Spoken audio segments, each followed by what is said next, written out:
What's going on, guys? Mr. Jacob in the house already. You didn't waste no time getting here.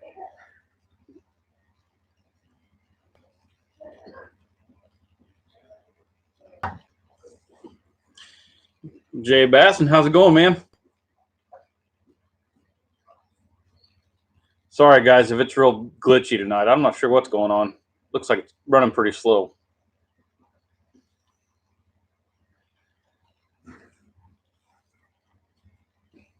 Make sure everybody's off the Wi-Fi here.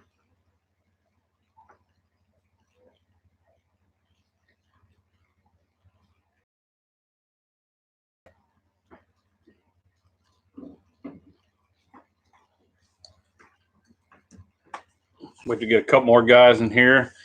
Gabe will be here shortly. He is on his way running up the interstate, so he'll be here in a few minutes. Get in, start talking about some fall baits, and I've got a tournament this coming weekend down at Lake of the Ozarks.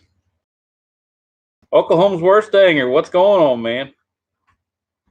Then kids get off the Wi-Fi. Yeah, usually it's my wife. What's up, Hank? Nice to have you in the house. You go lay down. And Bill made it. What's going on, man?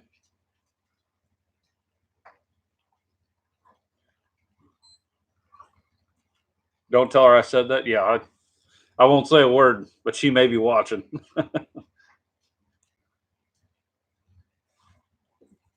So hopefully,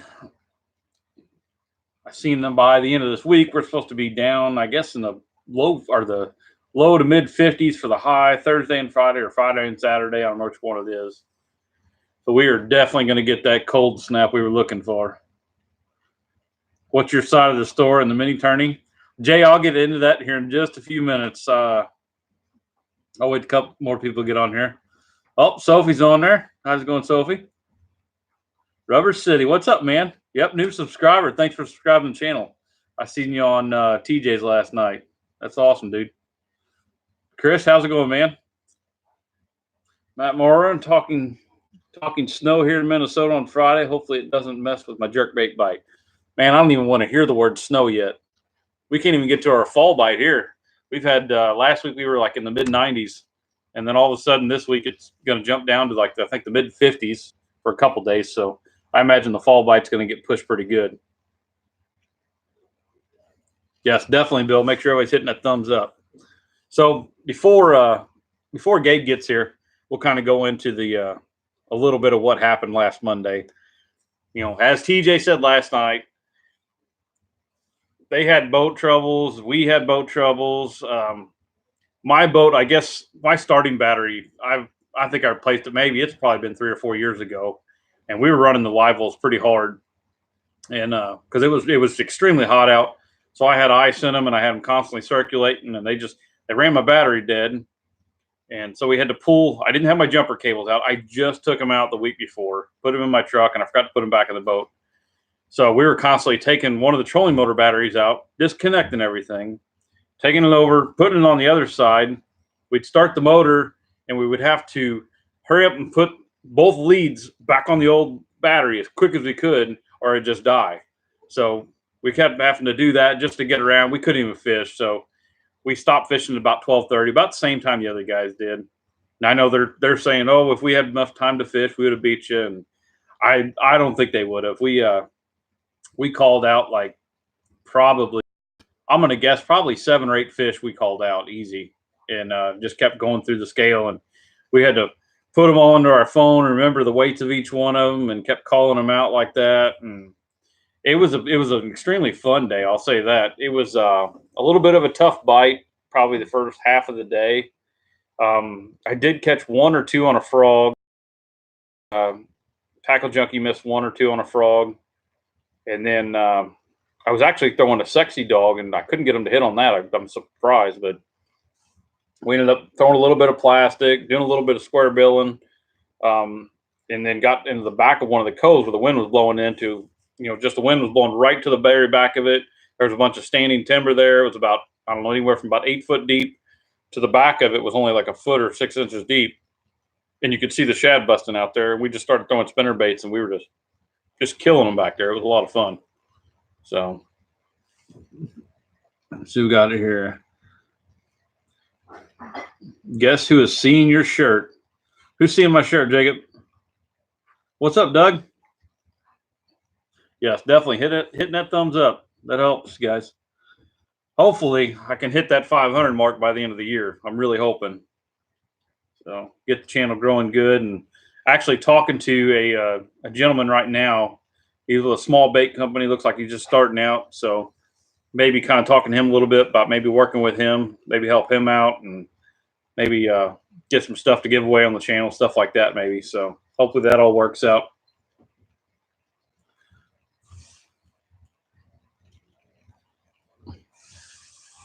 Yeah, Oklahoma. I hope we do, man. That's my goal for this year, is just to hit 500 by the end of the year. So I only started like a couple months ago. You know, it's been going pretty good. Tackle Junkies helped me out a absolute ton, and I appreciate every bit of. Speaking of the devil, there he is. What's up, man? But he has helped me out a bunch, and I can't thank him enough for that. So he pushes me pretty hard on the channel to keep going and stuff like that. So, and I enjoy doing it. So it's a lot of fun.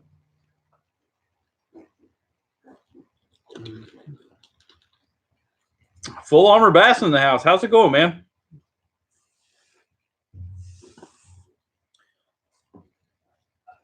Oh, Jacob's wearing my shirt. That's awesome, dude.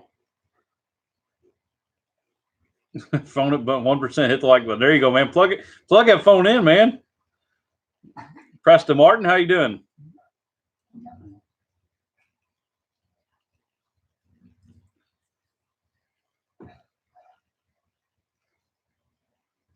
Like I said, Gabe should be getting here shortly. First time visitors, what's the topic? Morrison Outdoors. How's it going, man? We're to talk a little bit about fall baits, going into fall, stuff like that. Then I've also got a tournament coming up at Lake of the Ozarks. I figure we talk a little bit about that and how I'm going to prep for it. Kind of waiting on. I got another guy coming. He'll be here in a couple minutes. He's from Tin Horse Monty, is his channel. It's a pretty good channel. You guys need to go check that out. He does a lot of on the water footage, a lot of different techniques and stuff like that. It's pretty good. Yeah, Brian Waterman says Tackle Junkie has a good channel. Follow him. You do just fine. That's right. He does really, really good. So where did Watts take you guys for lunch? We went to KFC / Taco Bell. I think both them jokers ended up having chicken, and I had some Taco Bell. So I was the fat guy of the bunch. Rubber City says I'm at my bowling league. Monday night bowling, huh? Man, I got that tomorrow night. I bowl on Tuesday nights. Is Ozarks smallmouth? No, I mean there's smallmouth in there. A lot of spots. The spots are a ton of fun to catch down there. They're extremely aggressive, but it's mainly largemouth is what I try to target down there. So Preston Martin stayed up with TJ81 on night to get you to 300. Well, on your way. Good luck. Yeah, Preston. It was getting to the point. I was tired of seeing Tackle Junkie suffering there. I mean, he was almost dying of thirst and kept clenching his throat. I didn't want him to hurt himself, so we just called it good at 290, which I appreciate. So, and yeah, definitely, Tackle Junkie. He told the story pretty good last night, so I can't really top that story. He pretty well covered all the bases and everything. So, but getting into tonight's topic on fall baits, just your guys' opinion. What's probably the number one bait you guys throw in the fall? I will tell you, mine is absolutely top water all day long for my favorite thing to throw in the fall. A walking bait, like I said, the Sexy Dog, and the Spook. That's probably my two favorite ones to throw. And I've actually got a video coming out tomorrow morning. You guys can check that out. It's got a little bit of everything on there. And of course, Tackle Junkie's going with the square bill.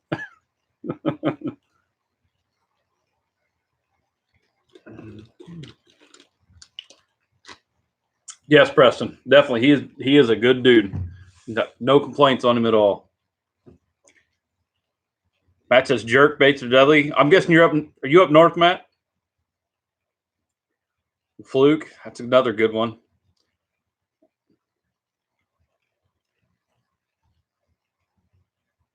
Tackle uses for everything. Yeah.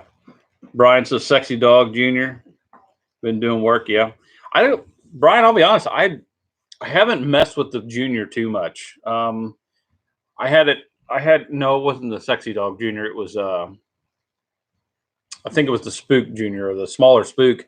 I had tried down at Kentucky Lake 2 years ago, and that bait just absolutely got killed down there. It was really working good. I couldn't get bit on the full size for nothing, but the smaller size was getting bit pretty dang good. So Upside Anchor says chatterbait. That is the one bait I can throw, but I'm just not a big fan of it. I'd rather throw a spinner bait most of the time or a swim jig. But a lot of guys have really good luck on that chatterbait. Top order jerk baits at Chris. Matt, oh, you're in Minnesota, yeah. Yeah, you guys got a lot clearer water up there. You can really throw that jerk bait and have pretty good effectiveness on that. Oh, bobber and a night crawler. Yeah, there you go. Upstate says Oklahoma Works Hanger swimming a Texas rig. That's one thing I don't do. I see a lot of guys actually trying that, and they have pretty good luck with it. I just never done it much. David says fluke and a trap. Yeah, those are two pretty good ones in the fall. That's for sure. Whopper Plopper and the Monkey Butt and Sexy Dog Junior in the Bone. Yep. Bill, that bone color, I'd say probably 6 or 7 years ago, I had seen it in the stores. I never would buy it. I just thought, man, that thing is it's bold color. I didn't see anything biting. It's going to look like a floating straw up there or something. And then I finally broke down. I bought one. One of my buddies was catching some fish on it, and I'm glad I did it. That's an awesome color. I would say my main thing I throw in that bone color would actually be the River to Sea, the S Waver. That thing is just unbelievable in there. And I do like to set that. It comes when it first comes out, it's more of a bright yellow, but I'll set it out in the sun for a couple of days and let it bake and kind of fade away. That work a little better, I think. See, Brian says, going to try the buzzbait next time out. And buzzbait works good too. If you get on, I'm going to say a real, like a grassy lake or something that's got a good weed line on it, and you can run down that weed line that's pretty straight with a buzzbait, that is a killer bait in the fall time. And when they hit that thing, you know it. It's almost a movie's worth of spectacular events there. Oh, Aaron says, just a fast hello here on my lunch break. There you go, dude. Thanks for tuning in. Tell Brad I said hi too if you see him. Oklahoma's work. Don't be telling my secret, Sean. I swim vol crawl all the time. Yeah, I've tried swimming some of them. I'm just not a fan of it. I would think probably, especially in your dirty water, I would think that probably worked pretty good though. Yeah, talk about old school, Alex and the bobber and worm. Preston Martin. Anyone else see Oklahoma's Worst Singers vid today? Gave some baits to a youngster on a pond. 2 thumbs up. No, I haven't seen it yet, Preston. I don't know if that was last night or night before. We were texting back and forth. He was telling me about that. It's a pretty cool deal. Let's see, Tackle Junkie. I like the vol crawl too. The structure bug put in some work yesterday for me. I'll have that video out later this week. Let's see. Yes, need to throw my S Waver a bunch. Now, Chris, what size S Waver do you have, or which one do you throw? One lost dude in the house. How's it going, man? Sophie's on again. Sophie, I don't know where your dad is.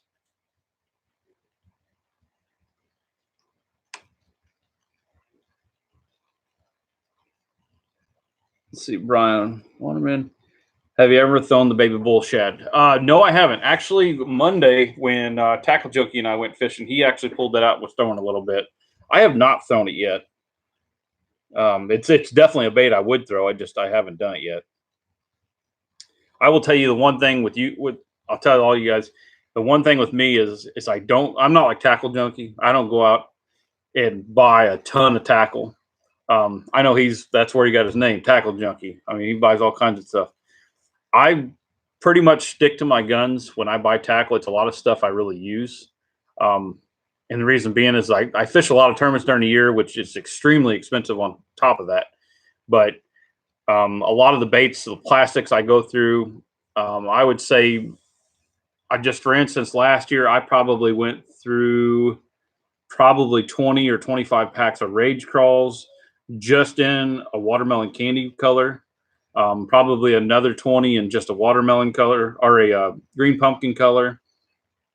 So, I mean, it gets pretty pricey. So I kind of stick with my guns on what I buy. It's a lot of stuff I typically throw all the time.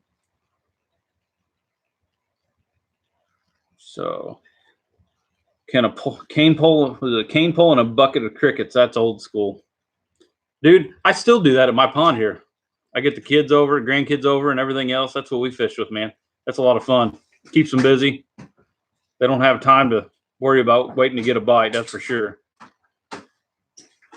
I'll take my money. 168. Yeah, that's what I throw too, Chris. She tackled Nookies. Came out with the Tequila Sunrise too. Yep, I ordered them. Huh. Have to look at that then. Let's see, tackled her and turned me into a junkie. Brian, do not fall into his trap there. That is a very, very expensive trap. Just Scarborough. Let's see, what's up, Backyard Bassin? Popper style bait, jackhammer, dirty jig, swim jig, and jerk bait. Been getting it good on California Delta last couple of weeks with that rotation. Dude, I bet. Is the jerk bite really on that quick out there? I guess that depends on where you're at, on how cold that water is. But I mean, if you got clear enough water, I'm sure they're going to hit it. Let's see, where do you find a cane pole these days? One loss, dude. I will tell you. What'd I miss? The Tin Horse Monty is in the house finally. What's up, folks? I made it. It's been a long day, but I am here. I'm gonna try to stay focused. Take a deep breath and jump right in. Got greeted by the pups on the way here. Yeah, I'm sure. So a cane pole, one loss, dude. I will tell you, one place that I used to buy cane poles all the time is my grandpa and I used to go every Easter vacation. We'd go to Reelfoot Lake in Tennessee, and there was a little, like, I don't even know if you want to call it a building. It was more like a little hut. And that's all they did was sold cane poles. And we'd stop there every year and get a cane pole there. That was pretty cool. This thing's held up good, too. Yeah, I started with cane pole. Yeah, especially if you didn't listen. My grandpa would wear that thing out of my butt if I wouldn't listen. It's like a multi-purpose rod. Yeah. You'd think they'd break, and they just don't do it. Let's see. My son is crushing on the Vol Bug, June Bug color. Dude, I believe it. That Vol Bug is one of my favorites. The Vol Bug and the Vol Crawl. I love both of them. So just to fill you in here, we're just going over some baits for fall that we like to throw, stuff like that. I was telling my two favorites are top water, that Sexy Dog and the spook. Spook. So I was going. So I was getting ready to say the spook. Yeah, spook. Yeah. So what's your favorite? Probably your top favorite for getting into that. Man, I'm always fishing grass, so you got to go with the frog and a toad. And that little whopper plopper, the 75. Last time I was here, I kept saying the 70, but it's actually 75. Yeah, what is it, 75 and a 90? Yeah, I think that's right. 75 and 90? Yeah. But yeah, those two baits. And buzz bait's hard to beat too. It just depends on, the lake and how much grass you're dealing with. If you got rock, the spook and the Sexy Dog and the buzz bait. But around that grass, you got to have a frog and a toad. And it's starting to happen. We got these cool nights coming in, and I got long. You got short sleeves on. Yeah. I got long sleeves on, and I'm kind of chilly out there. I still got the shorts, but I'm gonna wear these shorts as long as I can. You better. Let's see. Look at that. You got two of them on I there. got a fan club in the house. There you go. I'm guessing, was that your daughter? Yeah. Okay. That's my daughter. Yeah. After I said that earlier, I'm like, oh, maybe that's not his daughter. I better not say it. That's my daughter. Yeah. So Jeff says water is staying highs in the 60s, but jerk baits work year round because it's so shallow. Plus, you get some bonus stripers. Dude, you got some big stripers out there. I know when I used out the California Delta. Okay, nice. I had seen back when I used to watch backyard bassin. Yeah, what's her name now? Just threw me for a loop. Brain fart, huh? Yeah, She's on the Delta. Matt Allen. Matt Allen. Oh yeah. Tactical Bassing. Tactical Bassing. Yeah, couldn't think of the name. But yeah, I used to watch Tactical Bassing, they go after them stripers out there, and them guys are absolutely crazy for hauling in like I think they were 30 or 40 something pounds. Yeah. Stripers. I mean, it's just nuts. Videos. I couldn't imagine fighting something that big. I caught my carp in my pond by accident. It was 38 pounds. It took me 30 minutes to get it in. Pulled my John boat all over the place too. Oh, I bet. It's a strong fish. What, one lost dude got a booyah frog and a plastic worm. I guess that's his two favorite go-to in the fall. Yep. It's kind of the 1-2. If they're not hitting the top, you can go in after them and get them on that worm. So Former, he's gonna love the video I shot yesterday. Then June bug was the juice. Oh, he's talking. Okay. Full Armor Bass and Gabe, my bass catching drumming brother. What's up, Full Armor? Yeah, good dude, man. Love your hair, man. You got some of the coolest hair. Yeah, check out his channel, man. Have you checked it out yet? Oh yeah, I'm subscribed. Okay, yeah, definitely. It's fun. He takes his kids out and has a good time. They're catching a bunch of snakehead up there too. I watched a little bit of that the other night. Ornery little dudes. I'm glad we don't have those around here. Those are kind of spooky looking. Well, I'd heard a couple of years ago they were finding them in different ponds around like Illinois, but really. And I'd heard they'll live out of the water for a couple of days. I don't know how true that is, but I wouldn't be surprised.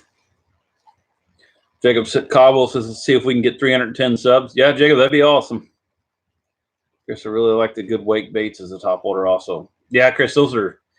Now, are you talking like the small, like the square bill looking ones? Or are you actually talking actual wake baits, the bigger ones? I'll watch it with him. Hook one's worst thing.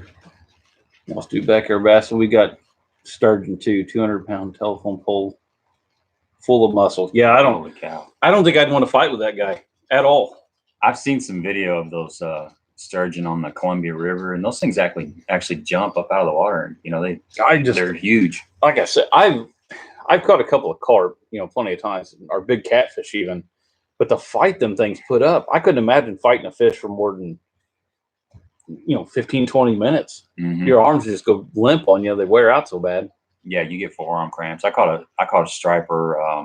It was January 1st of this year on Cedar, and I fought that thing for I think 35 minutes. I had 8-pound test and a jerk bait, and like a 6'10". Yeah, I seen that. Medium light rod. It took me 35 minutes, and I was wore out. My forearms were on fire, and I was done. I was hoping that I wouldn't hook up with another one before the day was over. Yeah, those things, they put a heck of a hike, that's for sure. Yeah. Well, you got to have the right tackle, and I was way underpowered for that fish. Yeah, no kidding. So Squirrel, okay, I got you, Chris. Yeah, I know. Tackle Junkie was talking about one last night. He had on there. I don't remember the name of it, but it had like a little tail on it, kind of like a poplar hat or something. I don't remember what the name of that thing was though. They've got a lot of those oddball looking wake baits out there. There's a bunch of them coming out. Yeah. So Brian says, when is the best time to get a good sail on gear? Oh, good sail on gear. And what would you recommend to buy? I mean, you look at like Carl's. I know Carl's ran that big deal on 4th of July. You got springtime. It's always a real good time. You'll see a lot of deals then. Even going into the fall, I would say probably your late fall, you'll see a lot of places put a lot of stuff on sale then too. Just trying to get rid of it so their next year's stuff will come in. Usually Bass Pro, I can tell you if you guys are looking for reels that are inexpensive, we'll say, the Pro Qualifier. They usually put that on sale every year for like $49. And in my opinion, I don't think you're going to touch a reel for $50. It's better than that thing. Yeah. I mean, they're just a solid reel. They have the big springtime sale. I think they have a fall and a springtime sale where they push a lot of product. And most of your online tackle retailers, any holiday, they're going to have some kind of sale associated with that 4th of July and just any holiday really. Yeah, I would say Black Friday would be another deal. I'm sure. I don't remember. I didn't look that much last year on Black Friday, but I would imagine there's probably some pretty decent ones out there. I wasn't in with Carl's then, so I don't know if they had anything or not. But let's see, Upstate Angler. So I've tried cranking with the braid, the shock model. This past weekend, I'm considering going to braid a leader off for chatterbaits, and that's help rip it out of the grass. What's the pros and cons? One thing you're going to experience with a leader and trying to rip it out of grass like that, that knot is going to take a lot of stress when you're popping that through that grass. Number one, the braid's not going to give it all. If you're using mono, you're going to have a little bit of stretch to that. And I would think after a little bit of doing that, I would imagine you're probably going to weaken that line quite a bit, being that braid is not going to take any of that stretch out of it, and it's all going to be into that mono leader. I would venture to say if you're going to do something like that, I would probably say go to more of like a 20-pound fluoro that you can rip out a little bit better. You're not going to stretch that line like you would the mono. My opinion on that is if you're fishing in a low cover situation like sparse grass or around wood, well, you got to watch chatterbait around wood, but I would go straight fluoro. And if I'm fishing a lot of heavy grass and stuff, I would go straight braid. Yeah, they're not. Grass is green, the braid is green. You get the moss colored braid. You're not going to have anything to worry about.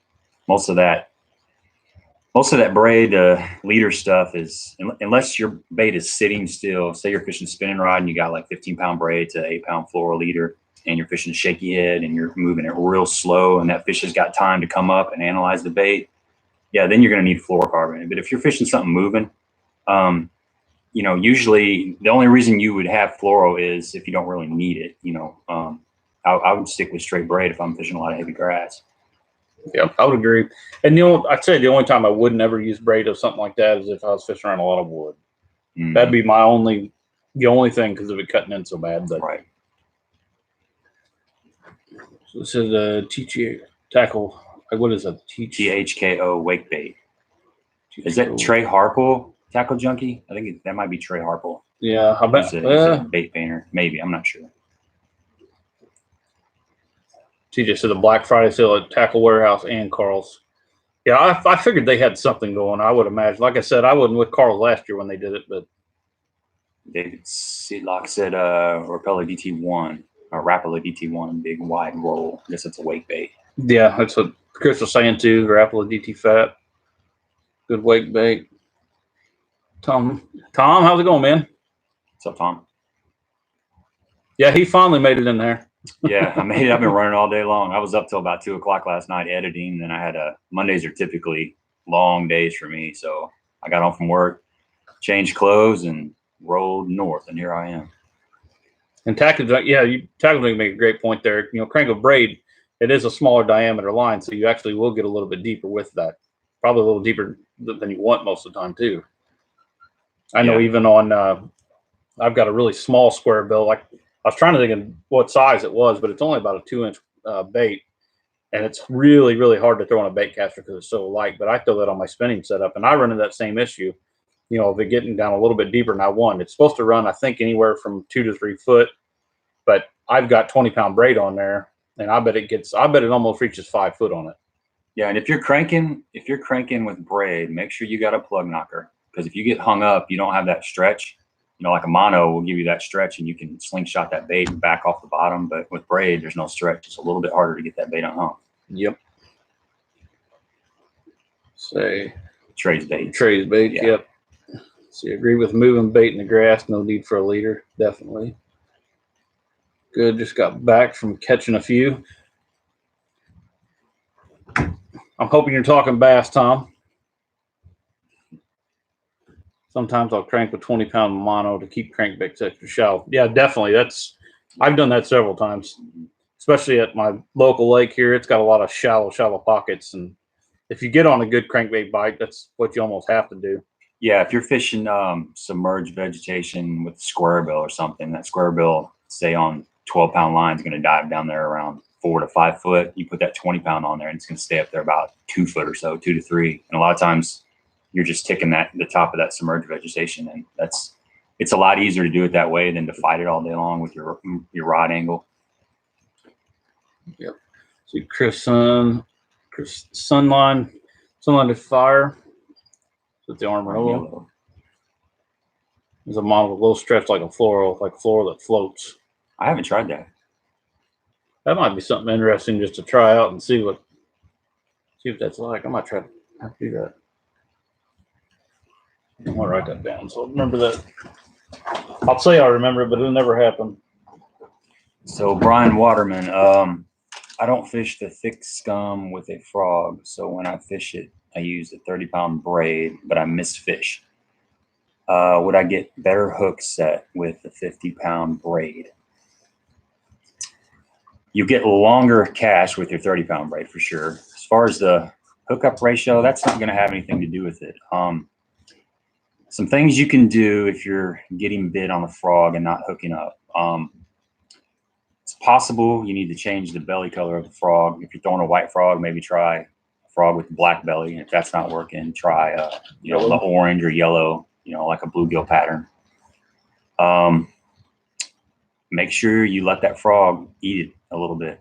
The bass eats frog. Yes, it's hard. It's hard to be patient. You see that big explosion, or you see that mat kind of swell up.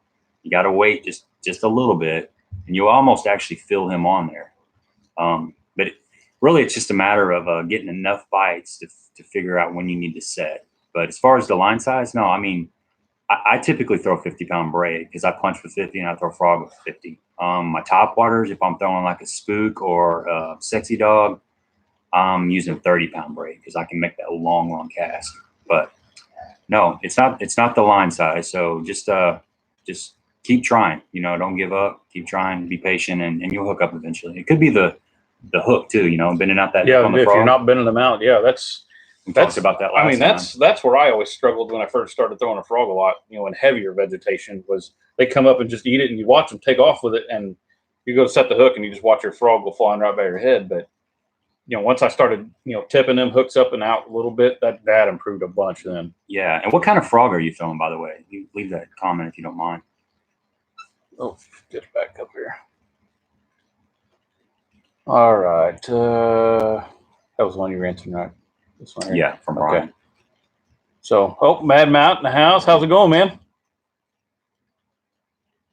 It's a GT Bass Monday Night Live. That's what's going on. What's happening, y'all? What's up, Greg? Nice having you in here. What's up? I thought you weren't going to be on until like 8:30. Oh, actually, I guess it is 8:30 your time. I forgot you're over in Indiana. Mad Mountain's in the house. Matt, I reviewed the DC today and thought about yours in the bottom of the lake. Yeah, Matt, I heard about that last night on the stream. That's pretty rough. He lost a brand new DC reel yesterday. Oh, dang. That hurts. Now, Matt, that was the reel and rod, wasn't it? I saw a guy online who was fishing the Big Bass Bash down at Lake of the Ozarks, and he lost a really big swim bait. I guess it was something special to him, like $100 swim bait. That wasn't this week, was it? Yeah, that was this weekend. He's sent several posts on Facebook. I better call my buddy. And he's got my whole box. Well, he broke it off on a fish, and he hired a diver to come out and dive in that area. He was hoping that fish actually threw the bait because it was a really big swim, right. But he figured it wouldn't stay pegged. And lo and behold, that diver actually found his swim bait. And he's got I just saw a post a while ago where the guy sold the swim bait. That's pretty wild, isn't it? Yeah, make sure you tag me in it. I want to see that. Let's see. Where are we at here? I think Tom. Yep. See, worm in the last two. Come on a Whopper Plopper 75. Bought one to try out. Can't go wrong with a loon Whopper Plopper in any size. Yeah, dude, that's one of my favorites there. It's the black, right? Yeah, the black with the white stripe. Yep. Yeah, black topwater's pretty solid usually. Yeah, Matt said, James, dude, I'm still frustrated with that. I'm glad I have one more, but man. Yeah, Matt, that sucks. Lose a whole rod and reel. Let's see here. Treat your frog like your wife. Once it lands, ignore it until you feel the weight of the fish and set the hook. I don't know if I want to wait that long, man. Maybe pick yourself up off the floor. Yeah, some of my best hook sets with the top water when I'm not paying attention. Just feeling it run off. Yeah, I'm kind of and you just you hear that explosion and you turn and you set the hook and it's perfect. Yeah. So frog hooks bend them out just a bit. Yep, David, that's definitely right. Just a tad. Doesn't take much. And you can trim those legs back too. I know we talked a little bit about that last time. They're really long when they come out of the package, and sometimes that's okay, but you can cut them down to your rule of thumb was, my rule of thumb is you can take the legs and actually fold them over to the eyes. Right where they hang, even with the eyes, is usually where I cut them. So that's good. I just kind of eyeball it. I just kind of hold it up and eyeball it. Yeah, I mean, it all works. Now, I got one other question for you that I've seen on numerous people, and some people are whatever, and some people are real anal about it. But do you cut yours in an angle? I do, but I don't think it matters. I actually cut one. I don't know how they would see that difference. That's what Well, it helps. Theoretically, it helps walk the frog because I don't know exactly, but I do cut. I'll cut one about a 1/16 of an inch or an 1/8 of an inch shorter. So one side's got more of a walk, more of a push, more surface area to push. But these frogs nowadays, they walk so good, you don't really need to do much to them. Right. So Upstate Angler says, I'm talking deep cranking 20+ foot. You get extra distance in the cast with braid, and a mono leader gives you the shock absorber. Learn to tackle bass and get more depth with braid. Yeah, like I said, you'll definitely get the more depth. I mean, if that's what they're saying, I mean, by all means, them guys, they know what they're talking about. They're out there every day experimenting. Yeah, and they fish a lot deeper water than what we fish around here. We have a few places we can throw deeper crankbaits. That, I mean, really, I think Kincaid would be about the only decent place I can think of to throw a deep one. That's going to have rock down that deep. Yeah, he just got some deep points on it too. Yeah, but not something you're going to go down and throw all day though. Right. Like not like what they have. Some big reservoirs out there. Let's see. I think David Fritz is kind of pushing the braid on the crankbait the last couple of years. He's an old school crankbaiter. Well, and I know Tackle Bass, and they did it for a while. They were braid everything. Mm-hmm. But I guess maybe they're getting back out of that. I don't know. Them guys, I mean, I'd hate to see what their yearly expenses are on buying everything they do and going through it and having the money to go out and do that every day. I mean, they're great at what they do. They've got to be spending a ton of money to do it, though. Another nice thing about braid is the longevity of it. I mean, you can fish 2-3 years on a spool of braid. It's impressive. I usually get about on my pitching setup. I'll replace it every year, but that's just because I've got such a shock coming in and out of the grass so much. Mm-hmm. And when I set a hook, it's usually a pretty good hook. Pretty good hook set. You start seeing some frays in it. Yeah. So after that, I'll replace it. But my frog rod, it's about every 2 years probably. So, GT says rod stiffness may have something to do with it as well. Heavier rod, drive the hooks in better. Yeah, that is one thing. And now that you said that, actually, rod stiffness and depending on how big of a guy you are, or whatever, and how long of a rod you're using, that'll have a lot of effect on it too. If you've got let's say a 7'6" or an 8-foot rod, something like that, and you're trying to swing, that's a lot more ground to cover with your swing. You can actually go to a shorter rod and have a quicker hook set with that. That's something else to look at too. Yeah, my frog rod is a little bit softer than most people's. I just got like a 7'4". It's actually the G-Force Quantum is what I've been using, and it's like $100 rod. You can get them a little bit cheaper. It's a decent rod. It's well made, but its sensitivity is decent on it. But it works great for moving stuff. But it's got a softer tip. So when I set with that braid, that tip loads up a little bit before it actually drives in. It's got a good butt section. I mean, when it gets down to about 80%, it's kind of a 20-80 deal. That rod kind of flexes and then it hits that solid spot. So it gives that fish just a little bit of time to suck that frog in. And, it seems to work pretty good, but it's a 7'4". That's I like that length of a rod for frogging.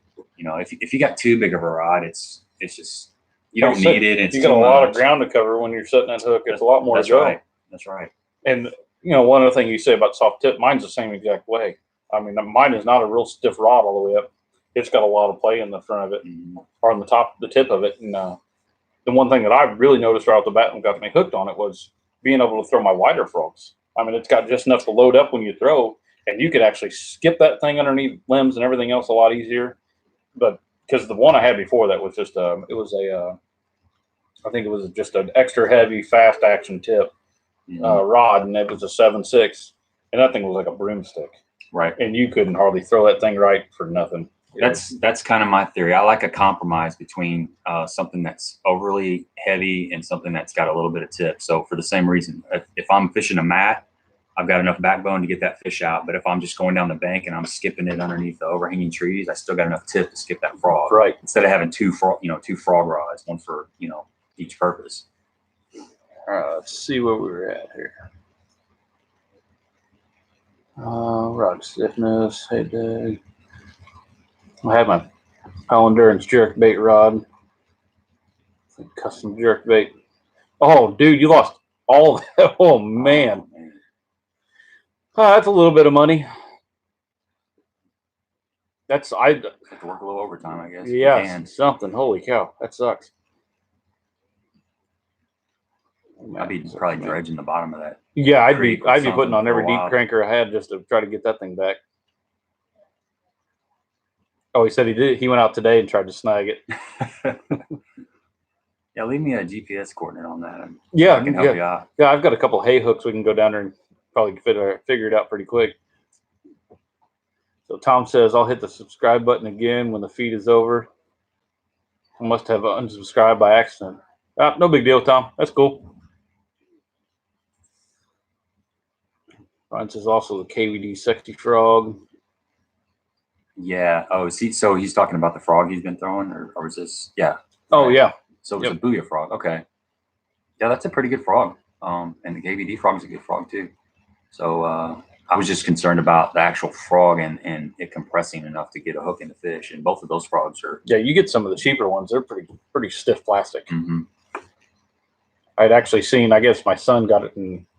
I think it was one of the mystery tackle boxes. It was a little frog. It looked really cool, and it was actually a smaller frog. And I thought, man, I bet that thing would get eaten. But it was the same exact way. It had smaller hooks, but the plastic on top was like hard, like right where it laid on the hooks too, and it wouldn't compress at all. Yeah. Let's see here. Sean, I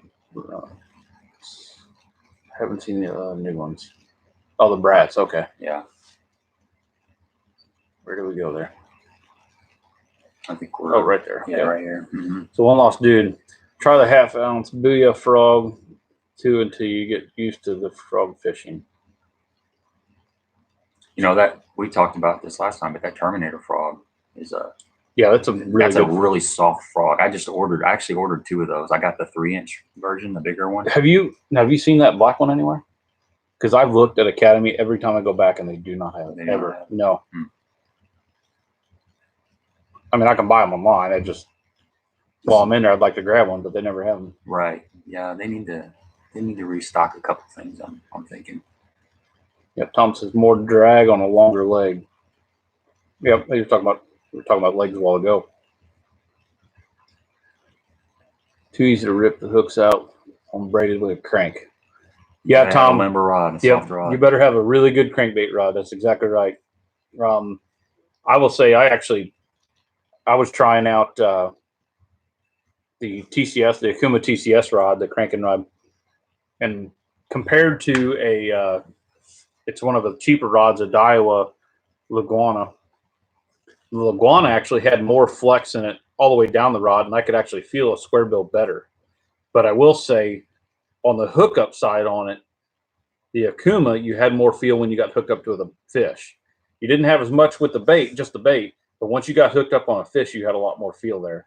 But my point to that is if you've got a rod that can actually load up and take a lot of that absorption out of there, you'll actually be able to fish that braid a little bit more effectively and not straighten those hooks out, or to take a lot of that just them yanking on it and everything else, Yeah.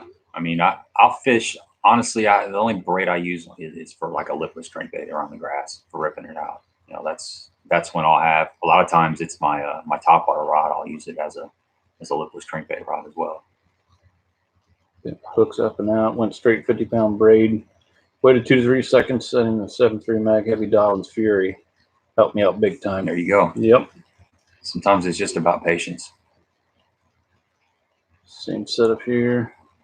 When extreme brats released ICAST, but you're not available. End of the year. Okay. So where we at here? I just took a jump. There it is, right there. Yeah. Okay. All right, Tackle Junkie. I felt I missed the fish with the sexy frog with having rattles in it. Yeah, I've got now you'll know this, Tackle Junkie. Do the newer KVD frogs come with a rattle or not? Because I've got some older ones and they've got a rattle, and I bought a new one. I didn't think it had a rattle in it, but I put BBs in there anyway, so I work around that. But yeah, that KVD frog, I've had good luck with that. I mean, I still bend the hooks out just a bit, you know. That's got to be your buddy there. Huh? Oh, that's Kyle. What's up, Kyle? You made it. Yeah, he sent me a text a while ago. He's like, "How can I comment?" I said, "Just keep trying." Yeah. Got to hit the subscribe button. Oh, now I'm reading his comment. Yeah, throwing 5 frogs. Yeah, man, I don't know, man. That's a workout. Maybe always bringing something to the table. It's a secret. He's letting his secrets out now. Yeah. Tom says using old metal stronger open all clips and put a 2 to 4 ounce. All metals. Not sure what you mean, Tom. Oh, I know what he's talking about. No, use a metal stringer with all the soap in, and then put a 2 to 4 ounce weight on it to drag across there to pick up that rod. Oh yeah, right. I got what you're saying. That's a pretty good idea, Tom. Yeah. Just tie it to a big rope or something. And toss it out there. Yeah. I would think anything like that would definitely work. I would think. I know it catches everything else in the boat. I can tell you that. You leave them open. All right. Chris says I've been throwing the river to sea ish fat Matt Daddy frog, a lot bigger body frog, and love it. Yeah, Chris, I actually want to get one of those. And I actually bought the bullywall frog finally, for that particular reason, for it being that wider body, and I see them guys walking that frog, and they say it just walks so much better. I haven't had a chance to throw it yet, but I'm anxious to get out there. It's definitely a wider body though. Yeah, I was looking at those the other night. I went ahead and ordered a couple of the Terminator frogs, but I had the bigger ish frog in my cart, and I just pulled the trigger on the Terminators. Sometimes you just gotta look away and click that button. Yeah, and honestly, I was playing with those, and it looks like their hook is up off the body a little bit, and I think on the sexy or on that Terminator frog, on the bigger one, the 3-inch one, they got 2 sizes. I haven't seen the 3-inch yet. Yeah, it's nice. I like the profile of it, but the hooks were raised off the body, so that's going to be an issue as far as if you throw out and it lands upside down in the grass, it's going to snag that grass. Yeah, that would be have to play with it a little bit. I'm hoping the belly weight is heavy enough that it lands like it's supposed to every time. Well, that might be kind of iffy. It's a 50-50 shot, right? Yeah. Let me know when you want to go do this. I want to watch. I'm going to film while he's up there cussing. Yeah, that'll be exactly. Paid $10 for this. So Hank Snow says, "Sorry guys, had a phone call." Oh, well, glad to have you back, Hank. Hey, what's up, Hank? So bank seeker at the end to help hold it down. Oh, I got you for the open clips. Yeah. Okay. How's it going? Hey, Marcio, how's it going, man? Nice to have you back in there from Brazil. Matt says, GT, stupid mistake in tournament. Missed the bite, quickly turned around to grab a rod to follow up and grabbed it. So I made a cast. When I grabbed it set up, it ended up knocking the other one over. Oh, man. Yeah. So what lake is this at and where is it at so we can maybe help you find it? Things happen fast. Yeah, that's no joke.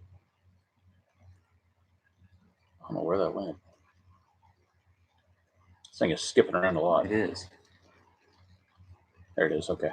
So anyone have any advice on how to preserve the legs and skirt on hollow belly frog? When I throw frogs, the strands and legs are getting all gummy. Yeah. Or baby powder may help. I've tried the baby powder, but I'll tell you, once they get out in the sun at any point in time and they get gooey, I haven't had them ever come back from that. Yeah. Now, that's just my opinion, but if there is something else, I mean, I'd like to know about it. That's for sure. But it's usually just time to throw it away and get a new frog. Yeah, I just, matter of fact, there's one there, and there's another one in there somewhere too. I just had the same thing, but I hold on to them hooks, but they're still good hooks, and I'll put them on like a rage frog or something like that once in a while. Let's see, Matt says couldn't grab it in time. Try for like 20 minutes after it sank. How deep was that water, Matt? Yeah, it's amazing when a rod goes overboard. You would think it'd be so easy just to put, To snag like it or something. like a 1 ounce rattle trap with size 2 hooks on it and snag it, but they're hard to grab. It's weird. It's almost like they go into some black holes down there. You know, kidding. I watched a guy at a well over at Lake Murfreesboro, right off the where the handicap dock is there. Yeah. I mean, 20 feet out from there, dropped it right there. It's only like 5 foot. Brand new Crowd OK reel, and I forgot what rod it was. And the only reason I remember the Crowd OK is because I just got mine that week, and he had just bought his and lost it like on the first cast. So actually, it was buddy Fred. Oh, was it? Yep. Oh man. That was like the second time I ever met the guy. I was right by him, and I heard bloop, and I'm like, oh Wow. yeah. Ask What a him about great that introduction. sometimes. I will. I'll let him know I know about that story. Yeah, he'll love to hear it. So, all good, man. Safe to say, next one, I left most of the rods in the locker. Yeah, I think I would too. So, Tackle Junkie says, I haven't used the KVD frogs in a bit, so the newer ones may not have them. We want to compromise or compress the old ones, and depending on where rattle was, hard to compress. Yeah. Yeah, I can see that. Yeah, they're not as good as some. I mean, they're sufficient. But there are some, like that Terminator is a lot softer. That thing really compresses nicely. See, Tom said, I haven't done a thing to my sexy frog, and I haven't missed any fish on it since I got it about 2 months ago. That's pretty impressive. That's a good, that's a good frog. Ratio, man. Yeah. Don't get those too often with a frog. So, I have some frogs with a rattle too, and they do seem to affect the hookups, in my opinion. I haven't thrown any with the rattles in them, but I'll keep that in mind before I buy any. Where'd that go?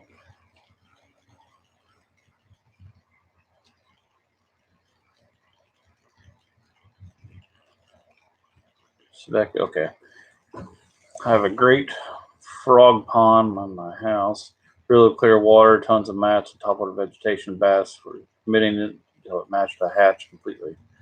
Had to go yellow belly with the green legs.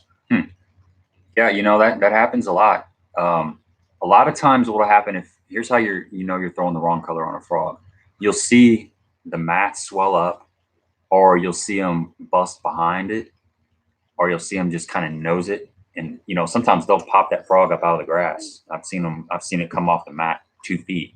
I've seen them jump over it and miss it. A lot of times that's just color change, or they're just not wanting to commit enough. But in that situation, I would do kind of what you're talking about. I would change the belly.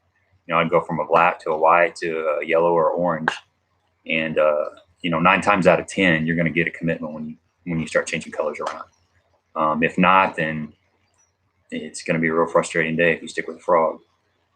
Sometimes they're just not ready. You're asking a lot for a fish to bust up through a mat and grab something. Sometimes you got to go down in, you got to get a punch rig and you got to go down in there after them. And if they're sitting right underneath that mat and they won't bust up, flip that punch rig in there, bring it up to the top of the mat and shake it.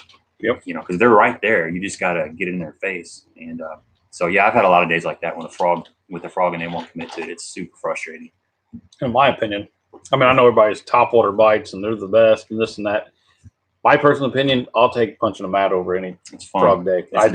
That bite on that. I mean, some of them bites you get, it's like somebody just threw a 5-pound sack of sand on your hook and you get that. Let it go. Yeah, it's phenomenal.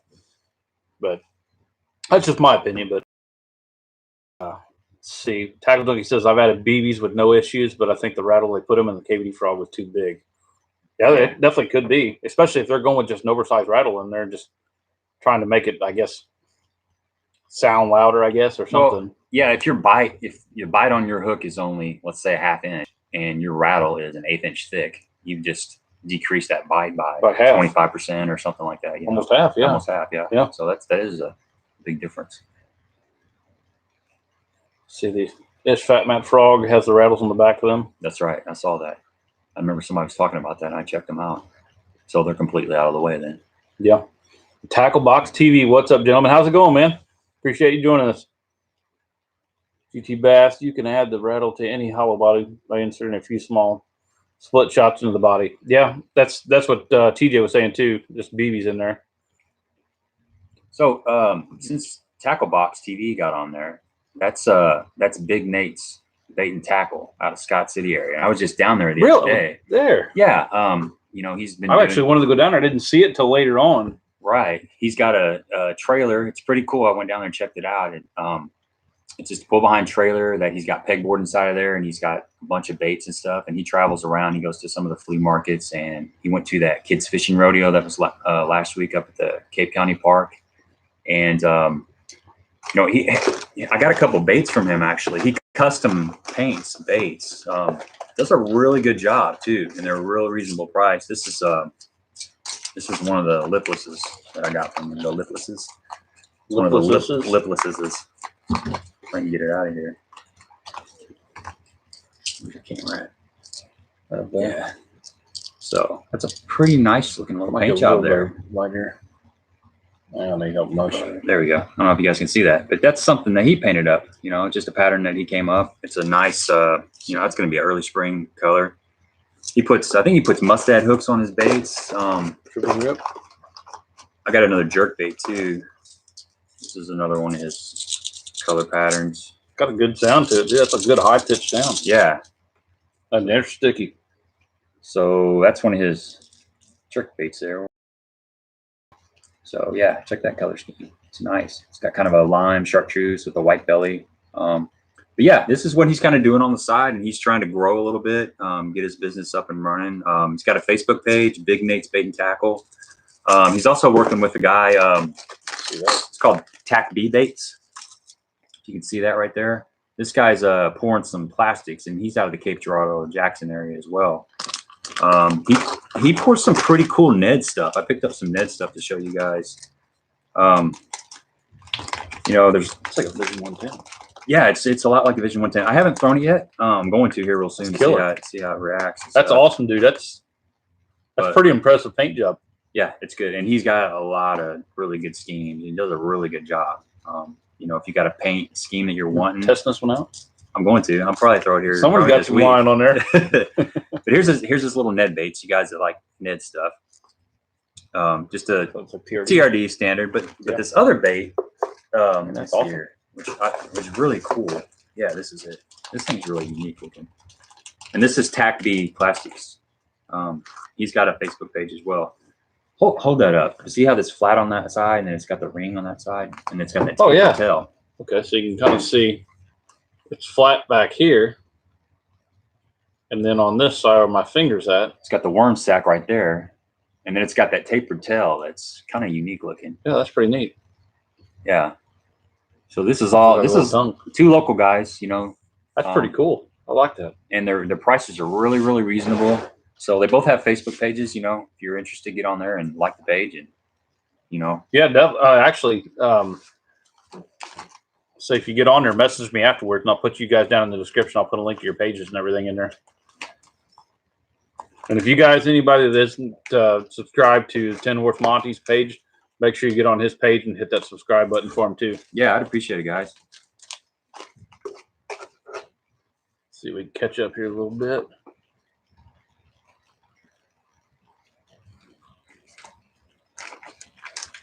So, hollow body. I've seen that one. You can only imagine replace. You can only replace the legs once they get gummy. Tom, I'll just ask you one question. Have you seen anything on how to replace those legs? I've personally never done it, but I think once they've gotten to that point, I just throw them in the trash. Oh, man, that's 22 to 24 feet where I lost his rod and reel. Oh, good luck. Yeah, that could be anywhere within like 300 miles. You're gonna have to hire a scuba diver. I got structure scan, but it's not that good. Mine does have the rattles in it. All right. Oh, there was Bob up there. I seen him. Where'd he go? Gotta catch back up here. There's Bob. All right. So how do you change up the treble? Split ring issues, have a ton of problems getting them off. They actually, Bob, they sell a tool for that, for getting those split rings off. Bass Pro, I'm sure Tackle Warehouse has them. A couple other places. They're pretty easy to get off. Yeah, you just gotta. And they're called split ring pliers. You can get them at Academy. You can get them pretty much anywhere. Some are better than others. You might look online and see about some reviews, but once you get the hang of it, it's pretty straightforward. So we'll go on the next one. Okay, yeah, full armor bass here in Virginia. I was wondering where you lived at. I'm noticing a few bites on bigger baits, but downsizing has been where most of my fish have been. Smaller plastics and swim baits, guys. They're producing. Yeah, you know, a lot of times you do have to go down to the shaky heads and that smaller stuff, and the shad are small right now. Got a lot of this year's crop of shad swimming around, so you know they're 2 inches long, so you got to throw those smaller swim baits. What did you catch up a couple on the Gaholas guy? Okay, GT Bass 77. How do you add new strands to a frog skirt making tool? Yeah, I don't know. I've never done that. That's what he was saying earlier about adding new legs to him, but I've never done. I'd like to. I'd be interested in it, but I didn't even know if they made anything like that. I've never seen it. Yeah, I've seen people do it. I've never actually tried it. So I've got several frogs that I just cut the skirt right off the back, and I use them for just thick mats. Tackle Box TV. I'm a fan of the Pad Crasher Jr. Yeah, that's a good frog. I've thrown that quite a bit too. I like that popping Pad Crasher too. Tackle Junkie Bob. I have a few videos on changing treble hooks. There you go. Go check out TJ81's page. Brian again. I will be buying a Terminator frog. Yeah. They make the traditional walking frog, and then they make the popping frog, and they're both really good. The first Terminator frog I got was that popping frog, and both models are real easy to walk. And you know they've got your standard colors, and like I said, they compress really well. The hookup ratio is good. They got a nice hook in them, so I think you won't be disappointed with them. Tackle Box TV just had good luck with the smaller frogs. Yeah, you know I was throwing. I think it was the Pad Crasher, if I remember right. It makes a smaller frog, and I live in Jackson, and I go up to the Rotary Lake there, Jackson Park, and it's got a lot of 12-inch fish in there, 12-inch bass. It's fun, but with the bigger frog, I was missing a lot of fish, and this was probably, I think this was last summer. I decided to buy that little bitty frog, and then I started hooking up with those. You know, they got the small mouth, so that little frog was perfect for their mouth. Made a big difference. That's where you at there. So I think they're right here. Guess I'm lucky, or quick hands. What he was referring to there. Must have missed something up there. Smash the thumbs up, guys. Yeah, give him some thumbs up. Give him some love. More bass in my head. Upside. Oh, he's talking for more bass in there. All right. Oh, I just think so jumpy tonight. Yeah. Hank says top water is the bomb. Sure I would say most of the time, hopefully, this coming up weekend at Lake of the Ozarks, it's a bomb. So I look to be throwing a good popper down there. Got that new one from Marashi. I thought that'd be pretty good. It's got a real deep cup in it too. Nice looking baits, Doug said. Yeah, they are. He's got some pretty good looking baits. He's talking. Okay. That jerk bait color is awesome. Yeah, man, that's what I was looking at. It's almost got like a fishnet on top of that color. It was. Yeah, got that back out. You know, he showed me his shop too. He's got everything all rigged up like it's supposed to. It's legit. He's got the different screens, different screen patterns, different molds. He can put the. And I can tell you guys the hooks are sharp, man. The hooks are extremely sticky. Yes, I will say that. Yeah, it's like I said, it looks like the Vision 110. When you first pulled it out, I thought, "That's a new color." Yeah. I'm definitely going to be ordering a few to have him paint up some for me. He has right now his mold. He has the 1.5s, the 2.5s, the jerk bait, and then the lipless crankbaits. That's what he has right now in stock. And you know, if you have a color scheme like it's a national, like let's just say a 1.5. Say you want the chartreuse and blackback, you can just send him a picture of that, and he can match it as close as he can. They say post their info.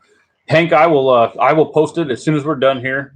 I try it now, but my computer is absolutely junk. If I try to do it now, it'd just crash everything, and I want to deal with that. So as soon as we get done here, I'll put them down in the description. And also, if you guys aren't part of or subscribed on my Facebook page, make sure you go over there and like that. It's actually a little bit easier to do it in there. So yeah, it's Big Nate's Bait and Tackle. actually, I can do that. If you want to catch up with these comments right here, I'll go ahead and put them.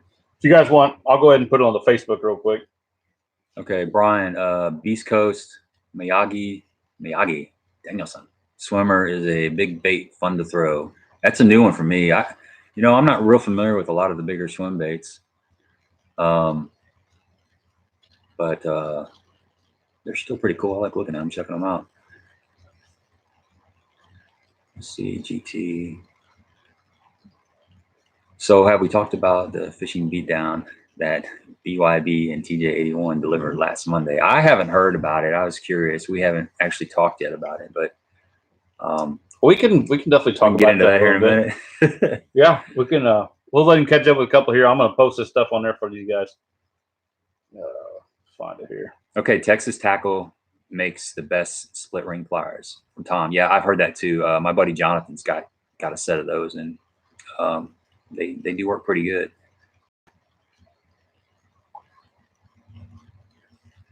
Yeah, GT, I would recommend spending the money for quality split ring pliers. I bought a Bass Pro Shops version and regret it. Tactical Bassin recommends a pair.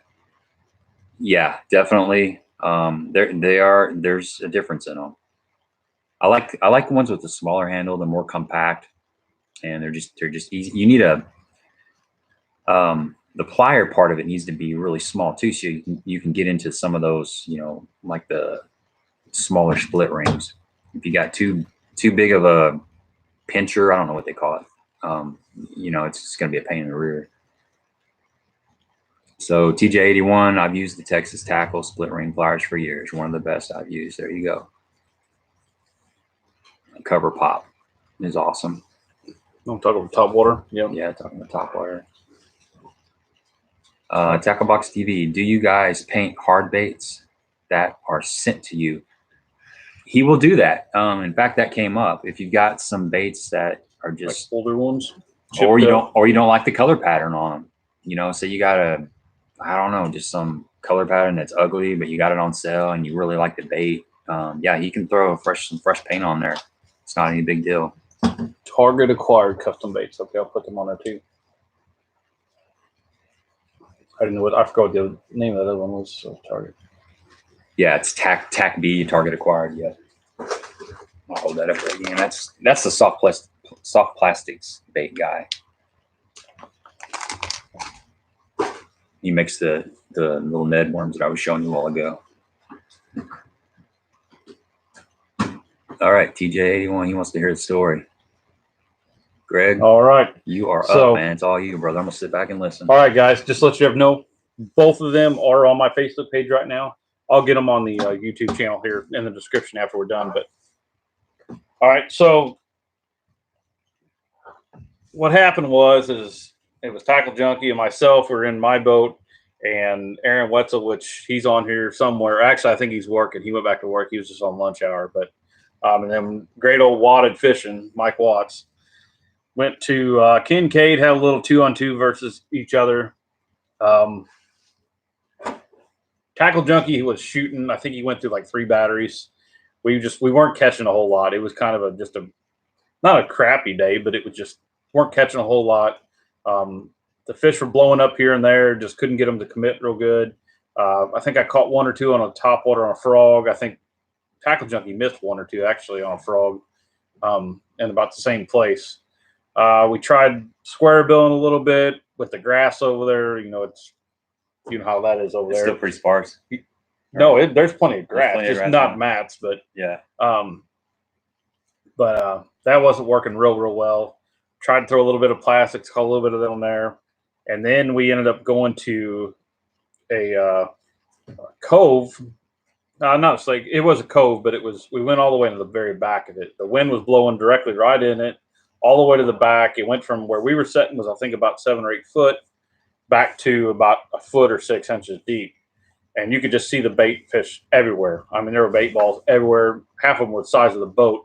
And then all of a sudden we seen a couple of them flickering, and finally the bass were actually chasing them. So we started throwing spinner baits out there and just left and right, just nailing them. We had a ton of fun. I think we did that till about 12, maybe quarter after 12, if that. Um, it kind of slowed down a little bit, and we were going to move around to the other side. There was another cove that was just exactly the same. We were going to go try that. Went to start the motor, and it was batteries. I've had that battery for about 4 years, I guess, and it just finally had enough of it. And we were running the live well quite a bit because it was so hot that day. I did have ice in there, but we just kept running it nonstop, make sure the fish were all right. But so we had to. I didn't have my jumper cables. I took them out the week before, so we ended up taking a trolling motor battery out, unhooking everything, went over there, got it started, had to take the lead wires off, take them off the trolling motor as quick as we could, and put them on the other battery before it would die. Finally got that going, got everything hooked back up after getting everything else, because you can't run trolling motor without the other battery there. But so we finally idled out of there. It was about 12:30 or a little after. Went back to the other spot. We drove around a little bit just to kind of charge the battery up. We might have fished, I don't know, maybe 10 or 15 minutes, I think. And we were getting kind of blown back into the back of another one with a bunch of trees, and went to go start the motor, and it was dead again. So we had to change that up again. And put the batteries back on again, got ourselves out of there, and finally we went over. We found Mike, which he had called. We called him because we didn't know where they were at on the lake, and it's a pretty decent sized lake. But we called him. We told him where we were at. Well, come to find out, his partner Aaron was having boat issues and couldn't get his boat over about 9 or 10 miles an hour. We just assumed it was because of the weight in the boat. He wasn't used to carrying fish around in that boat, so he actually had some in there to throw in there. So the boat wasn't used to it, so the boat was going a little bit slow with all the weight in there. Yeah, so he thought something was serious wrong. But anyway, he went and had it checked out. He ended up leaving early to go get his boat checked out. Ended up not being anything wrong, but Tackle Junkie and I definitely did win. And good old Wadded Fishing bought us lunch, so it was a pretty good day. Lunch was great. And I'm sure you guys had seen the shirt that we got from Mike. We had made for him. Actually, I may have another. Nope, it's out in my truck. I've got one for Aaron to wear too, but it did say I buy lunch because I can't catch fish. So he was pretty proud to hold it up, though. We got a good picture with him. It was nice. It was kind of funny. So we all had a good time. It was a great day. So we'll do it again, definitely. But that's pretty much how the day went. Like I said, we kicked their butts. That's all there was to it, right, Tackle Junkie? That sounds like a kind of a yin and yang day. I mean, you had good fishing, but bad boat trouble. Yeah, so kind of offset it just enough to where everybody was cool with it. Yeah, it wasn't terrible. Like I said, the best part of the day was the free lunch. For whatever reason, lunch tastes so much better when it's free. Heck yeah, nothing wrong with that, especially after a day of fishing. So Brian says, "Do you believe in putting scents on baits?" I do 100%. Me too. Yep. I will tell you one instance that I every time somebody says something about that, I've got one time over at Lake of Egypt. We were fishing a tournament over there, and the guy I was fishing with, we were on a good plastic bite, picking up fish about every couple of minutes. I mean, it was just all day long. It was one of them days that you hope and pray for because you catch fish all day long. It's a great day. I had switched up a little bit. I had some of the trying to go black can. Bang. I had some Bang in the boat. I ended up throwing some Bang garlic spray on there, and it wasn't within like 2 or 3 fish later, I started hooking into decent fish over there. I mean, left and right. And finally, after about the 10th one I caught, it was a good sized fish. Started getting up bigger fish there. Yeah. So I don't know why it made a big difference on the size of the fish. Like I said, we were already catching fish, but for whatever reason, that scent, I mean, just really set them bigger ones off. Yeah, I'm a big believer in scent too. Anytime a bait's moving slow on the bottom, that fish is coming in tight and he's checking it out. And if you've got one more little thing just to make that fish commit, then why not use it? And anything that fish puts in his mouth, he's tasting that scent. Even if you're fishing a crankbait and that fish comes up and grabs it, they can spit it. You won't even know that they touched it. You'll never feel it. So if they latch onto it and there's scent on there, they're probably going to hold on to it just a little bit longer. So I used to think that you only needed scent on something that was sitting for a long time, but I'm kind of a believer that, I'll spray it on everything. I'll spray it on my shoes, on my hat, whatever. It don't matter. If it's in the boat, I'm gonna spray it. And it So makes on windy days, you don't have a choice. Yeah, don't be standing downwind. Yeah, I've eaten plenty of it. Yeah. Yeah, it's not like an Indian restaurant. But it also slicks your bait up too. So if you're flipping it in grass, Yep. you're it's gonna come in and out of the grass a little bit better too. You say that in that stuff. I think I bought it at Walmart a couple of years ago. I forgot what the name of it was, but it was just like a live bait fish. It was some nasty green snot looking stuff. Really? And you want to talk about lubing a bait up. I mean, you couldn't hold on to that thing after squirting it on there. It was like KY jelly. It was nuts. But so Bob says, thanks for all the advice on split ring pliers. There you go, Bob. Okay. We'll have to go fishing again sometime soon too. Maybe we'll get Tin Horse Monty up here. We can all three go. Sure. Oh, wadded fish in the house. What is going on, man? Yeah. His ears were burning, I guess. Yeah, I guarantee you they were. You wanted to get on her and make sure the story was right. Yeah, right. Hank Snow says, Mike is the king of buying lunch. I'm finding that out. That's very true, Hank. So, Fuller Bassin, Gabe, what are you throwing? Were you throwing the TAC, the TAC B in your last field? No, I wasn't. I just actually got in touch with Nate about a week ago, and I went to his house. Me and my buddy Jerry drove down there and picked up some of his stuff. So not yet, but the next few months I'll definitely be testing that stuff out. So Tackle Dungy said, keep my baits dripping in scent. Yes. Must in the muddy water. Yeah, definitely. I don't know if you saw Carl Jacobson. He won that last elite tournament. He went through 2.5 cans of Bang in one day. Really? Yes. He was fishing a big football jig. They've got to know where he was fishing. That whole cove's got to smell. Yeah, it was like an oil slick out there. It looked like like an oil 747 landed in the lake, and all the fuel seeped out everywhere. So yep, 2.5 cans. Akbar Bags, where are you from? I am from Southeast Missouri, Tom. Same here. Damon Johnson. What's up, bud? Elusive Baits is here, liking it so far. What's up, Damon? Glad you joined, man. What's up, Damon? Tackle Junkie. Okay, fellas, got to run. Have a good night. All right, thanks for tuning in, man. We'll see you next week. Oh, let's see. Hopefully it doesn't jump around here. So what do you got? You got a video lined up for this week? Yeah. What's it about? I was curious. I got one dropping tomorrow that's going to be strictly on fall baits of what I typically throw in the fall at the start of it, I guess. Just talking about top water, the middle range, and the bottom. Okay, cool. Yeah, it's definitely fall is here. Yeah, not about it. Water fishing. All I have to say is next time I'm not buying lunch. Mike, you're going to buy lunch. You might as well just go ahead and get your wallet out.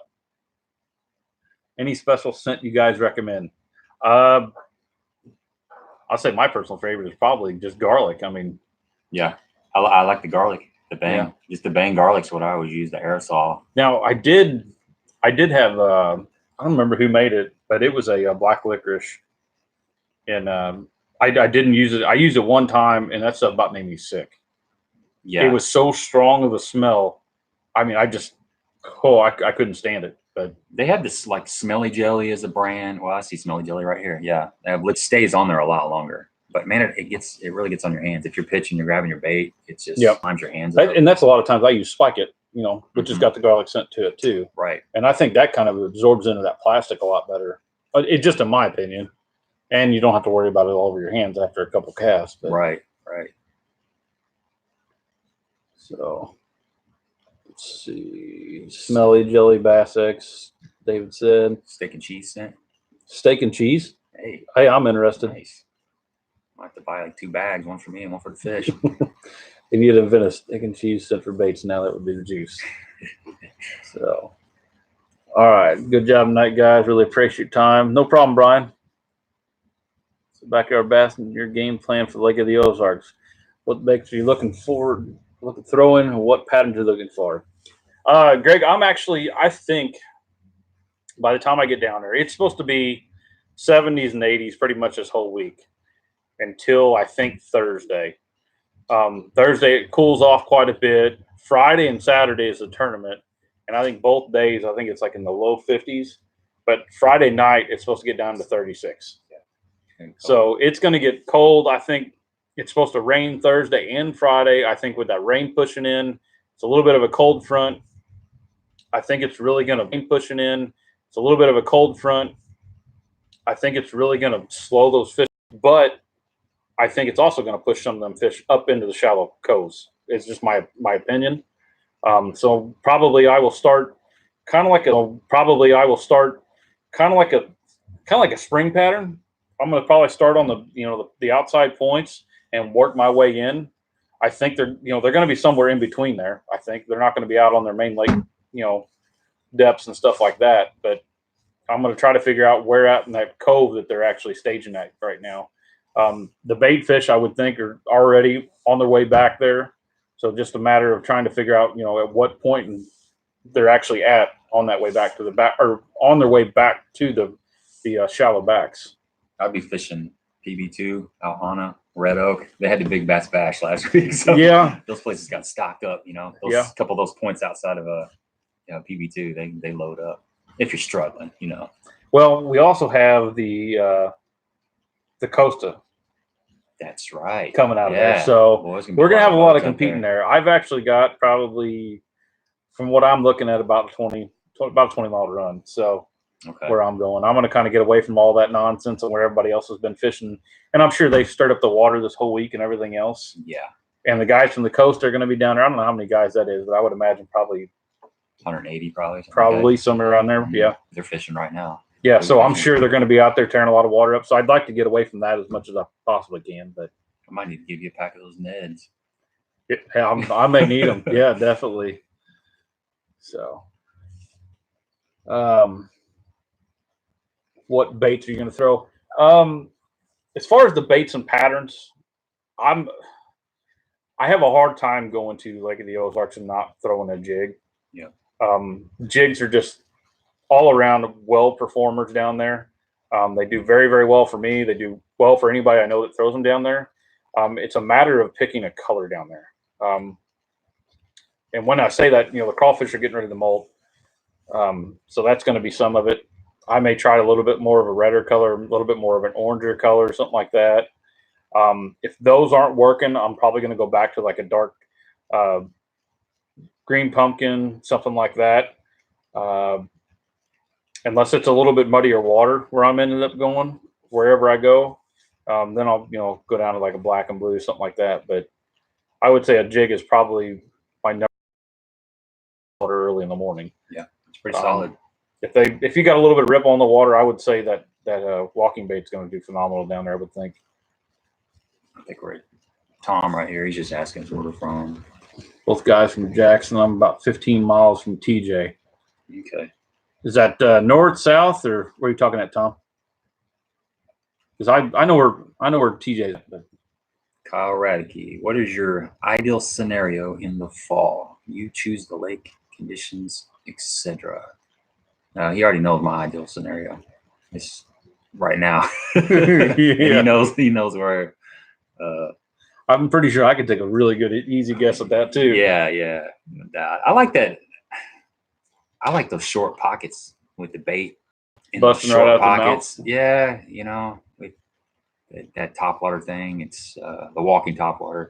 It's pretty fun. I think that's going to be a big player this coming weekend at Lake of the Ozarks too. It very well could be. Because you get in a lot of like going down an arm, you got all them side pockets coming off, and right at the mouth of them for whatever reason they're busting out. And I think a lot of it is not the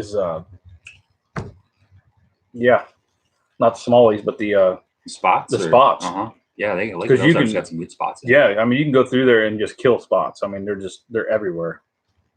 Right here, what fish would you guys like to have back? The one that got away.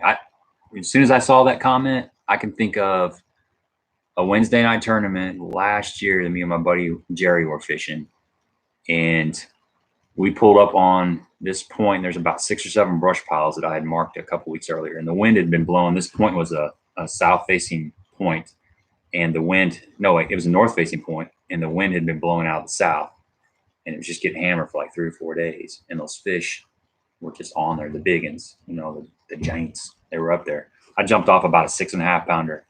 I didn't have a net. We never carried a net. So this fish He goes bulldogging me. I'm fishing about 14 foot deep with an old monster. I hook up. He's bulldogging me. He jumps, comes close to the boat. I'm in a hurry to try to get him in.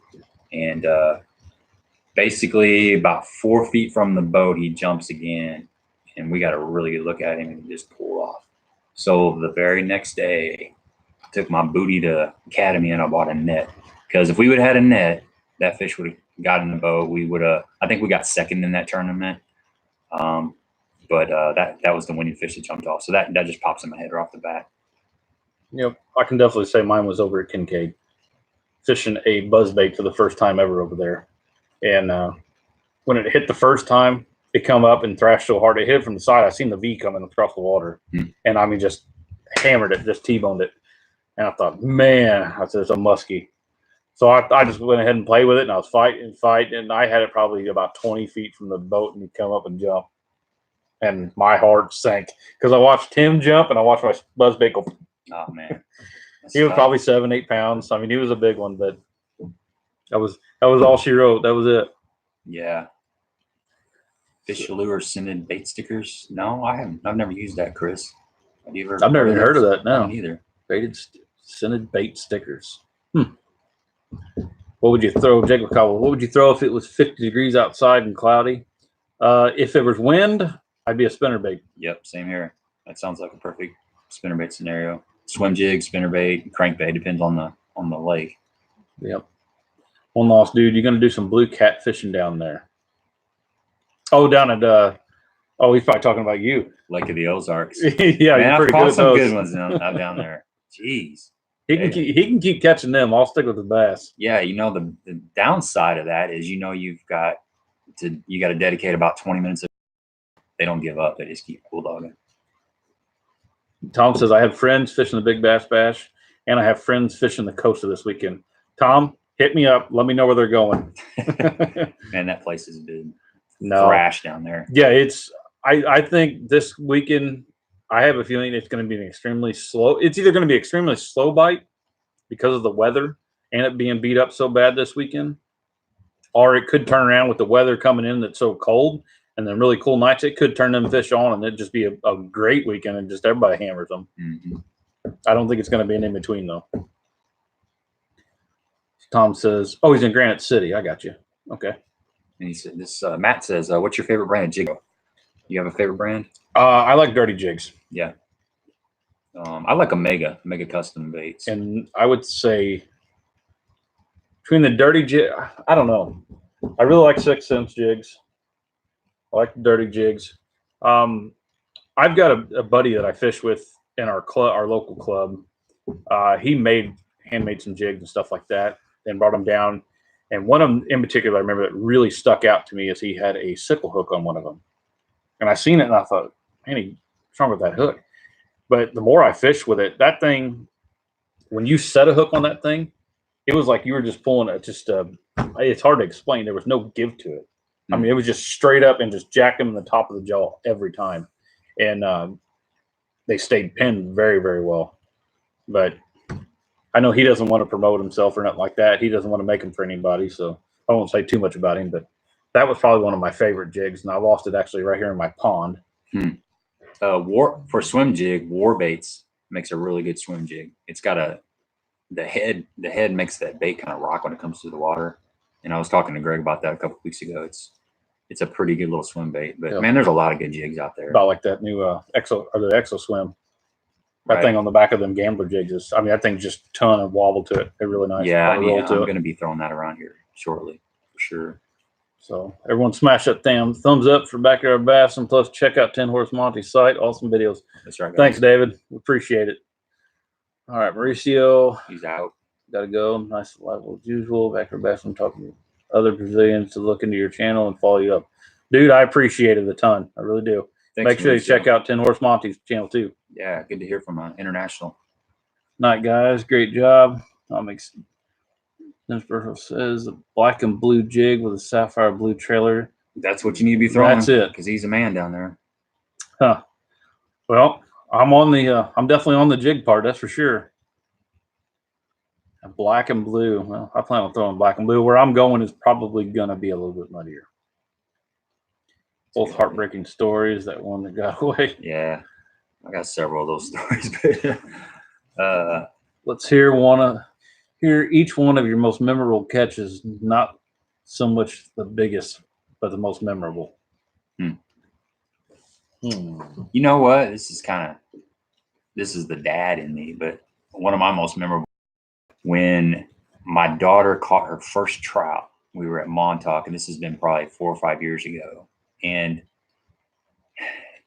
it's frustrating because you can see the fish and you know what to do, and you're trying to explain to your child how to do it. And we were throwing a glow ball. It's it's glow bait. It's yarn on a jig head, and it's bright chartreuse usually, and so you can see it floating through the water, and you can see the trout come up and mouth it. You're trying to get her to set the hook, and you're like, and you want that experience. You want her to hook up so bad, but it's kind of out of your hands because you can't set the hook for her. But you just see this opportunity play over and over and over, and it goes on for 30 minutes, and then finally the hook sticks in the fish's mouth and it's game on. And I mean, that's a special moment, you know. That's what comes to the top of my head. Yeah, I would definitely have to say, I mean, I've caught plenty of fish in my life and done this and done that, but I would definitely have to say I'm kind of the same thing. My wife, 3 years ago, we went down. She got into fishing with me a little bit here and there, and like the fish tournaments. She fishes Lake of the Ozarks with me every year when we go into spring. 3 years ago, we went down there, and she ended up hooking into a 714, I think it was, or 715, and it was the goofiest thing ever. She ended up throwing her bait over a cable, and I was like, oh, she's gonna get hung up. Sure as anything, you know, she gets hooked up on this fish. And the fish, well, I couldn't even see the fish yet, but I seen it. It comes up and goes over the cable and comes back down. I mean, it wasn't like the cable wasn't out of the water. It was in probably a foot and a half of water. But that fish swam right over that cable and come right to the front. Wow. And she got it in, and that was pretty neat. But I mean, it was nice to see her catch, you know, biggest fish of her life, you know, right there. So it was definitely neat. So talking about the fish allure right there. Has a stick-on scent tabs that you can stick on crankbaits, spinnerbaits blades. Good for about an hour of constant use in water. Full armor bassin. All right, dude. Take care, man. Yeah, thanks for joining us. Look at there, Doug subscribed to you. Thanks, Doug. Appreciate it. Hey, one thing I wanted to mention while there's a couple people on here. I did a how to tie a feathered treble hook video last week, and me and my buddy Alan did that video down at Montauk, and we were in a cabin and the lighting wasn't the greatest. So I redid that video the other day, and I'm going to be posting it Wednesday. I talk a little bit more about the material and the tools you need to get going on that. And basically that, you know, tying flies and things like that, it's a lot easier than what it looks. It's just a matter of sitting down and trying, just like anything else. It's just a matter of sitting down and trying it a few times. But I wanted to let you guys know that if you saw that video and it wasn't, it was a little bit hazy, maybe the information wasn't quite up to snuff. Try this one Wednesday that I'm going to be dropping, because I kind of cleaned it up a little bit and should be a little bit better. And then Saturday, I'm kind of promoting myself here, shameless plug, but Saturday I've got a video on 3 different punch techniques.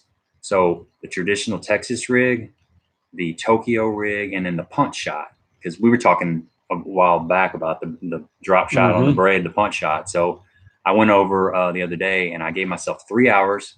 I had 3 rods rigged up with 3 different delivery systems, and my goal was to catch 3 fish on each one of those systems. So that's going to be dropping Saturday. So check that out too. It turned out pretty good. I think it's a little bit long, but it's worth watching, because it's pretty informative all the way through. So that's enough of that. Yep.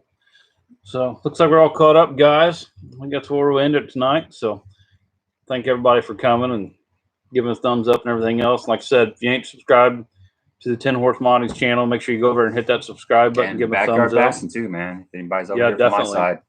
So, and we will see everybody probably next. Are you going to come? Going to be here next Monday? Might be this Monday, if not the next Monday for sure. Okay. Yeah. So we'll get something set up. We'll let you guys know. Like I said, got a video dropping tomorrow at 6:00 a.m. Another one Thursday, and then one Sunday too. So Cool. We'll see everybody back again next Monday. Thanks for coming. All right. Thanks, guys.